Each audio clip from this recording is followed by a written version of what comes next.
ကြားဟော်မုန်း testosterone ထိုးရင်သိထားတဲ့အချက်များဒီနေ့ခေတ်အမျိုးသားတွေကြားထဲမှာ testosterone လို့ခေါ်တဲ့ကြားဟော်မုန်းထိုးသေးကိုအသုံးပြုမှုဟာအလွန်ခေတ်စားလာပါတယ်။ဘာကြောင့်လဲဆိုတော့ဂျင်းစောတဲ့အခါမှာကြွက်သားတွေပုံမဖွံ့ဖြိုးလာစေဖို့လိင်္ဂါထောင်မှတ်မှုပုံမရရှိစေဖို့နဲ့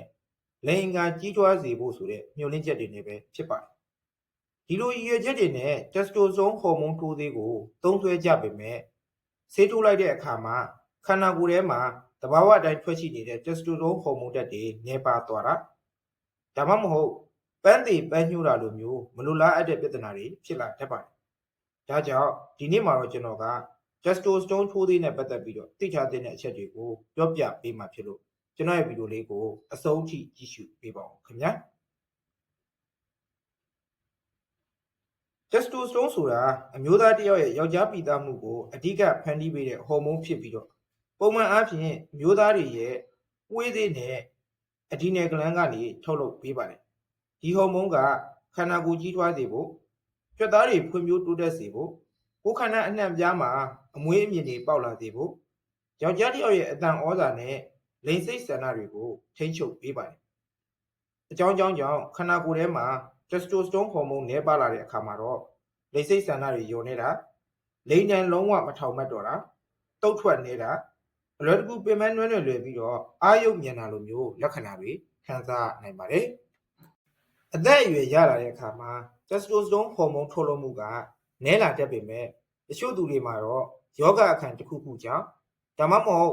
ဟော်မုန်းတဲ့ထုတ်လုပ်မှုကိုဟန်တားစေတဲ့ဆေးဝါးတွေကြောင့် testosterone ဟော်မုန်းနည်းပါးတဲ့ပြဿနာကိုရင်ဆိုင်ရနိုင်ပါတယ်။ဒီလိုအချိန်မျိုးမှာပြင်ပကနေ testosterone ထိုးသေးကိုဖြည့်ဆွတ်ပေးရလိမ့်ရှိပါတယ်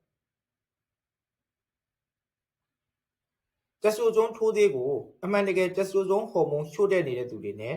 လူပြိုပေါ်ဝင်နောက်ကျတဲ့လူငယ်များအတွက်အသုံးပြုပါတယ်။ဒီကနေ့ခေတ်မှာတော့တခြားသောရည်ရွယ်ချက်တွေနဲ့အသုံးပြုနေကြတာကိုတွေ့ရပါတယ်။အထူးသဖြင့်ရင်ကစားတဲ့အမျိုးသားတွေကကြွက်သားထုကိုအချိန်တိုအတွင်းမှာမြန်မြန်ဆန်ဆန်ကြီးထွားခြင်းကြတာ။တချို့သောအမျိုးသားတွေကလိင်္ဂါထောင်မှတ်မှုနဲ့လိင်စွမ်းဆောင်ရည်မြင့်မားခြင်းနဲ့စိတ်ဆန္ဒတွေကြောင့် testosterone ဟော်မုန်းကိုမိမိသဘောနဲ့မိအလွယ်တကူထိုးနှံနေကြတာဖြစ်ပါတယ်။ဒါဟာအလွန်အန္တရာယ်များပါတယ်။ဘာလို့လဲဆိုတော့ခန္ဓာကိုယ်ကပုံမှန်ထုတ်လုပ်ပေးနေတဲ့ testosterone ဟော်မုန်းပမာဏရှိနေပါလျက်နဲ့ပြင်ပကနေအတင်းအကျပ်ထိုးသွင်းလိုက်တဲ့အခါ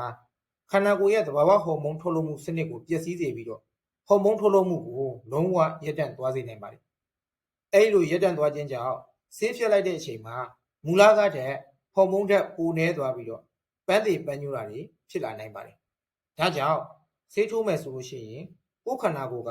တကယ်ဟော်မုန်းဓာတ်လိုအပ်နေသလားဆိုတာကိုဆရာဝန်နဲ့သေချာစစ်ဆေးဖို့အရေးကြီးပါတယ်။ကြားဟော်မုန်း testosterone ထိုးသေးဟာဆရာဝန်ညွှန်ကြားချက်နဲ့သုံးစွဲရင်တော့ဘေးထွက်ဆိုးကျိုးတွေရှိနိုင်တာကြောင့်သတိထားရပါမယ်။အတွေ့အများတဲ့ဘေးထွက်ဆိုးကျိုးတွေကတော့ဆေးထိုးတဲ့နေရာမှာနာတာ၊နှီးရဲတာ၊ခေါင်းကိုက်တာ၊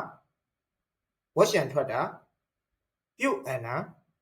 ရင်သားကြီးတာစိုးရိမ်စိတ်တွေများတာစတဲ့လက္ခဏာတွေပဲဖြစ်ပါတယ်။တတိထားရမယ့်အချက်က testosterone ဆေးကသွေးနီဥပမာဏကိုတိုးစေနိုင်တဲ့အတွက်